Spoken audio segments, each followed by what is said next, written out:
like you kind of go through that process. You do all your checks and balances, like your credit check and background check and everything else.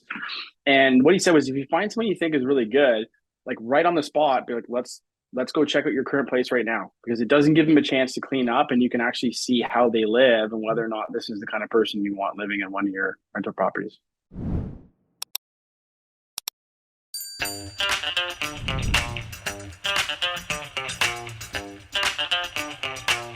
Welcome to Real Stories in Real Estate with your host, Denise Laframboise. Real people sharing real stories about their adventures in real estate. So welcome to the Real Stories in Real Estate podcast. I'm your host, Denise Laframboise, and today I have Johnathan Pollock with me. Hi. Thanks for joining us. So we're going to talk a little bit about being landlords. Johnathan, how long have you been a landlord for? I would say since 2017 when we got our first property. Awesome. Yeah, and I've been a landlord since 2008. And it's not always easy. So, what we're going to talk about today is just a little bit of some of the crazy things that can go wrong that you never thought could, because it isn't as passive as everybody thinks it is. It can be, but we have to, plan for some of those things that can happen that you didn't think about. So did you want to share maybe an experience you had with a tenant that was like one of those moments where you're like, oh my gosh, I had no idea this could happen? Yeah. Yeah, it's a good point. I mean, we got into it because we definitely practice what we preach, and having diversity in real estate is amazing that way. But yeah, it's definitely not always passive. You kind of have to really look at it like a business, and there are parts that can kind of run itself, but tenants are a very important part. We kind of didn't really take that to heart as much as we should initially. I think there was definitely a little bit of stress with all the money we put in, the renovations, and we just kind of wanted to get it rented. And we probably rushed a little bit on the first tenant we got. And I remember we actually renovated the first house we were in, the top level, and then the basement. And then we moved into the basement and rented the top because we would get more money for rent and everything else and to buy the next property. But we had these tenants move in the upper level, and I went to introduce myself and didn't answer the door, go to check my mail, and there's drug paraphernalia in the mailbox on the first day. And I'm like, great. So this is what we're in for. This is who's living above us. So luckily we got very lucky, and we made an offer and they agreed to move to another place, but that could have been a really bad position for us. Yeah, and we've had that before too, where we've had to get tenants out. And same thing, I think that every time that we've gotten tenants that weren't the best, it was because we rushed into it. It was because I was like, oh my gosh, I need this rented now. I'm not going to take my time and be picky. And it has always come back to bite me. Yep. I would, any day now, I would definitely take a month or two with no rent or even more, just to find who that right tenant is. Yeah. And that's something we always recommend to clients is think about being picky, waiting and holding out. If you get that great tenant that's going to look after your property well and not going to, ask you for the moon, it's going to save you more money, even if you're sitting there vacant for a month or two. Yeah. I know one piece of advice that I got actually, which is really good, and I got from a realtor friend of mine, is you kind of go through that process. You do all your checks and balances, like your credit check and background check and everything else. And what he said was, if you find someone you think is really good, right on the spot, be like, let's go check out your current place right now, because it doesn't give them a chance to clean up, and you can actually see how they live and whether or not this is the kind of person you want living in one of your rental properties. Yeah, I don't know if you ever listened to the Dolph DeRuse books. He's a guy from Australia, and he has some really good tips. And he was always like, when people are coming to look at your place, make sure you walk them to their car and look at their looking at how they care for their car or what's laying out is going to give you a really good idea. And I remember somebody saying to me, no, I don't smoke. And we walked them to their car and there were just cigarette packs everywhere. And I was like, you don't smoke. Really interesting, right? Or I don't have a dog, but there's dog hair all over your car. You have a dog, right? Do you want to talk a bit about, so you had an issue with a flood? Yeah, we so initially I tried to do everything myself, right? We we kind of sank all the money we had into the rentals and renovations, everything else. So we kind of thought, hey, we'll do this ourselves and kind of see how it turns out. And, there's months and stuff where you don't hear anything. So you think everything is great. And then we had these tenants that would call us like 1:30 in the morning. They have plumbing issues and the plumbing's drained. And then, so we got to go out there and fix it right away. And, they basically threatened us to try to make us put them in a hotel and everything else. So I think it's also important to know what like the rules are, because we were still learning a lot at that point and know what's fair on kind of both sides. But it's frustrating when tenants are flushing baby wipes down the toilet when you tell them not to, and then it drains, and it's kind of hard to prove it's not them when you have 2 units as well in the same house. Yeah. And there's a place downtown. It's like these lawyers. It's called the Landlord Self-Help Center. Like we have leaned on them so many times, called them and said, hey, what are our rights as a landlord? Or somebody is asking for this. Like, is that reasonable? Or what am I supposed to be doing? Or what forms are the right forms?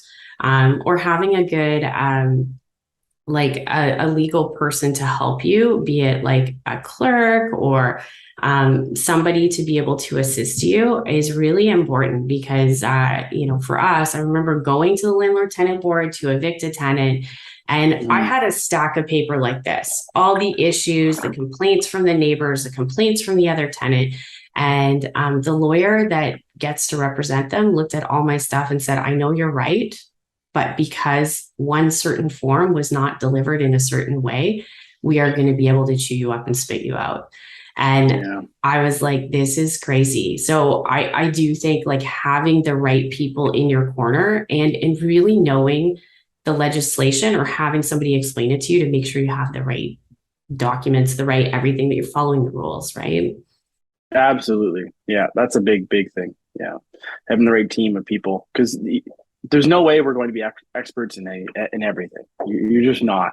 And when you get into this, like I said, it's a business, and you look at any successful business, we often tend to be a little bit of control freaks, and I've been very guilty of that over the years too, and I've gotten better at it. And you try to do everything yourself, but you can't. You're not going to do a proper job. So that's why exactly what you said. It's finding that right team. It's building out that team of your trusted advisors. You have good mortgage brokers. You have good lawyers. You have people maybe that help with tenants. Like all those things are very important. Yeah, being realistic, right? If you say I'm going to do everything yourself, but you don't have time for it, like maybe you do need a property manager. And there's nothing wrong with that. It can save you money in the long run. Like they're usually a month's rent for the whole year to help you look after things. Yeah. Especially if the property is not in an area that's close to home or that's easy for you to get to. I think the beautiful thing about real estate too, and that I'm constantly learning as you keep going, is there's so many different ways to be in real estate investing. Like, everyone just thinks, oh, you buy a house, you rent it out, or you buy a house and you renovate it and create a duplex, and then you pull financing out and then buy another one. There's a lot of great ways you can make money in real estate. And I think the thing is really, it's like anything, it's trial and error. It's going out there, not being afraid to make mistakes and scrape your knees and try different things, and then find something you're passionate about. Like there might be some kind of niche market or a certain type of way to do real estate investing that you really enjoy. Go after that, because more often than not, it's the same business, you have to do something with passion.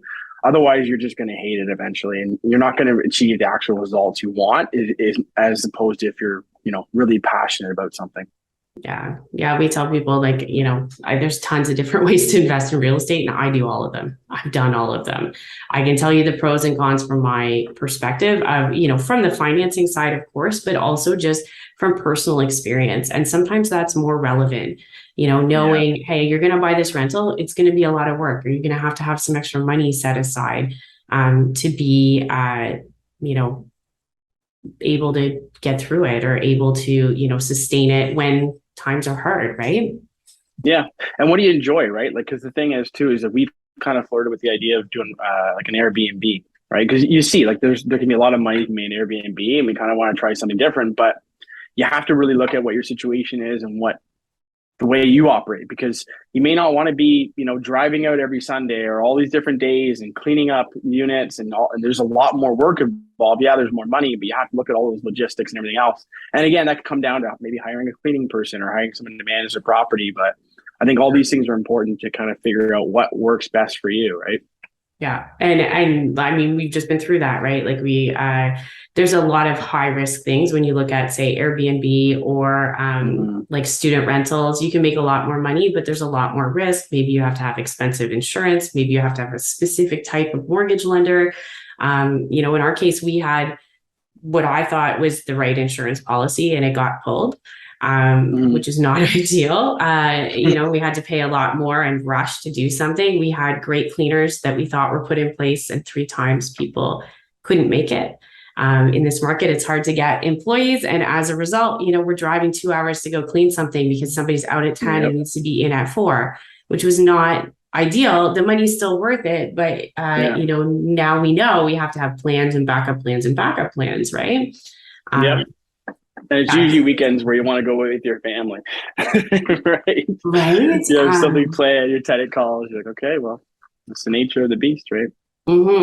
Hey, kids, we're not going to school today. We're going to clean a cottage. Start them early. Right. So you've obviously had a lot of ups and downs through your landlord adventures.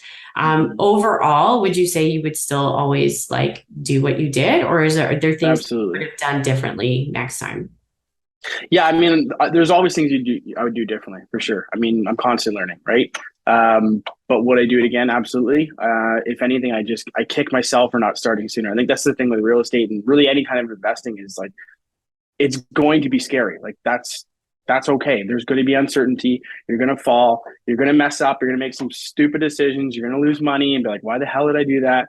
But that's kind of the nature of the business and how business works. And it's kind of the excitement of it. Like you learn, you get better at it. You know, I wish I started back in college. That was kind of my plan. I had saved up a bunch of money. I was pretty good at saving when I was younger. And I had all these plans to buy a house when I moved to school in London. And unfortunately, I ended up just having way too nice of a time in college, and that didn't happen. So probably could have had a lot more rentals by now. Yeah, but I mean, you could have made a lot more mistakes too, right? Like things happen the way they're supposed to happen. And to me, the key that you just said that is a real takeaway for people is you need to look at this as a business. It needs to not be emotional.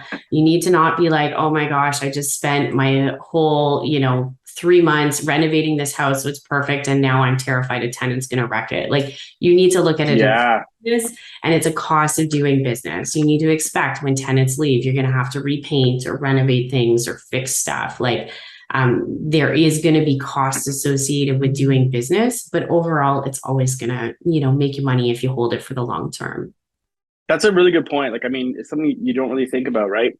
I know for us, it was like, like that. Our first house, for example, we bought and we did, like I said, we did the renovations. A lot of them we kind of did ourselves. We hired out what we could. And you kind of get attached to it. Like it took us a lot longer than had we hired somebody, and was it the right way? I don't know, maybe not. But it was hard because you put all this blood, sweat, and tears into it, and you're like, this is our home. And I remember constantly having that conversation with my wife. It's like, you have to separate the two. It's like, this is a home for us right now, but this is rental, because you get so attached and you don't want it to get damaged and everything else. And it's like, this is a stepping stone for the next step that we're going to. Right? Yeah. This is vehicle to get me where I want to be. It's not an emotional thing. Right. Yeah. But properties are emotional, especially when people live in them. They're always emotional. Mm-hmm. I'm not, which is funny because I'm married to somebody who is. So like prices go up and I'm like, let's sell. And he's like, you're nuts. Like, where are we going to go? And I'm like, I don't know. We'll figure it out. Who cares? Yeah. And so it's good to have a bit of a balance of both. Because I do think the emotional side helps you pick good people who are going to care for your property. Or going to be the right fit for a tenant. But you're just going to have to like separate the two at some point when you're looking at just the business aspect of it.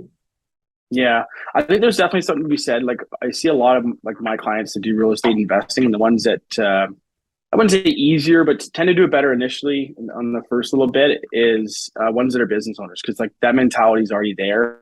Like you understand you're going to have hiccups. It's not all sunny days, and you just have to be tough. Like you got to keep pushing through and pushing through. And every time you hit a roadblock, like, you know, don't look at it as a bad thing. It's like, great, this is a learning experience. What am I going to get out of this? Like, what do I need to do next time so this doesn't happen again? And if you have that mentality, it makes things a lot easier. Whereas I see a lot of people kind of fight in the beginning, and you know, they don't really want to spend money and everything else, and it just kind of ends up biting you in the end. Yeah, I remember when we bought our third property and my parents were like, who gave you that much mortgage money? Like, why are you that in debt? Like, didn't we raise you better than this? What are you doing? Yeah. And meanwhile, we're buying things that are appreciating in value.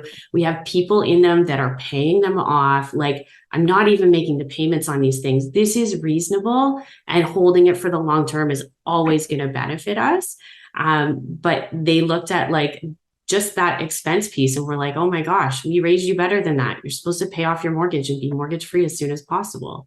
And I was doing the opposite and getting as much of someone else's money as I could to get assets value. You know, but I was looking at it from a business perspective, not from an emotional, I don't want to have debt perspective. Right. Well, thank you. Yeah. Thank you for sharing all this with us. Now, on top of this, you're also a business owner. So do you want to share a bit about what you do? Yeah, sure. Thank you. So our company is Thompson Pollock Wealth. It's business partner Bob Thompson and I. We have firms in Oshawa and Belleville and Prince Edward County area, which is awesome. It's always been a dream of mine to retire out there. So it's nice I get to work between the two. Our specialty really is business owners. Like I grew up, like my dad and all my uncles were all self-employed. So I've seen like the emotional roller coaster of being a business owner and all the things you're going to face and things that are thrown at you.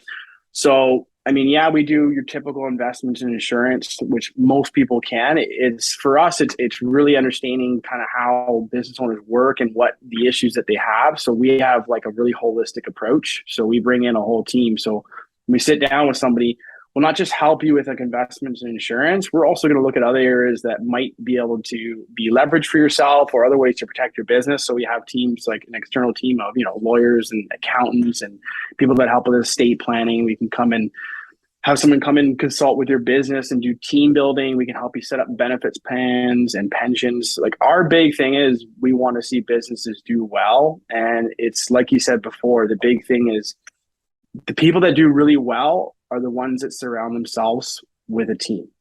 It's not just you. Like, and it's not just me. I have people behind the scenes that are way smarter than I am.